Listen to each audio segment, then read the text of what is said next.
পেয়ে গেছি। কি রে, কি পেয়ে গেছিস? প্রেম করার মতো একটা মেয়ে পেয়ে গেছি। কোথায় রে? এই শহরের সব থেকে বড় বিজনেসম্যানের মেয়ে, শ্রাবণী। ওকে আমার চাই। মামার বাড়ির আবদার, চাইলেই পাওয়া যাবে। তোরা আমার বন্ধু না? Hi baby. বেবি, কাকে কি বলছেন?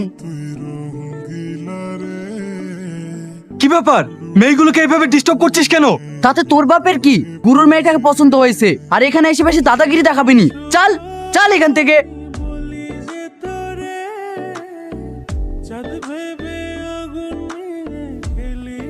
আপনি যদি না থাকতেন তাহলে হয়তো।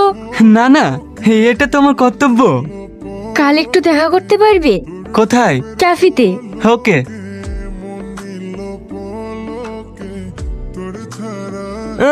খুশি। এই আমাদেরকে মেরে কি করেছি? এভাবে কেউ মারে? সরি ভাই, কিছু মনে করিসনি। রিয়েল এস্টেটটা আনার জন্য একটু বেশি লেগে গেছে। কি খাবেন বলেন? বলেন বললে কি খাওয়া যায়? তাহলে কি বলতে হবে? বন্ধুদের মধ্যে কেউ লেনদেন করে? সরি, বলো কি খাবে? তুমি খুব লাকি, তাই না? হতাম যদি তোমার মতো মেয়েকে গার্লফ্রেন্ড হিসেবে পেতাম। যদি বলি পেয়ে গেছো? সত্যি? হ্যাঁ। আব্বু।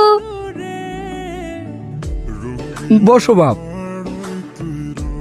তুমি এত বড় ঘরের ছেলে হয়েও এসব কথা মনে রেখেছো? বড়দের সম্মান করা যদি ভুলে যাই, তাহলে বাঙালির কিস্তি কালসারি তো শেষ হয়ে যাবে। আব্বু, আমি ইয়াসিনকে খুব ভালোবাসি, ওকে বিয়ে করতে চাই। এ তো খুব ভালো কথা, এতে আমার কোনো আপত্তি নেই। কিন্তু আমার আপত্তি আছে। এ কথা বলছো কেন? তুমি যে বললে আমায় ভালোবাসো। হ্যাঁ, ভীষণ ভালোবাসি, কিন্তু আমি একজন বেকার ছেলে। কি করে বিয়ে করব? বেকার? তোমার বাপের এত সয় সম্পত্তি, তুমি বেকার হবে কেন? কিন্তু আমি তো কিছু করি না।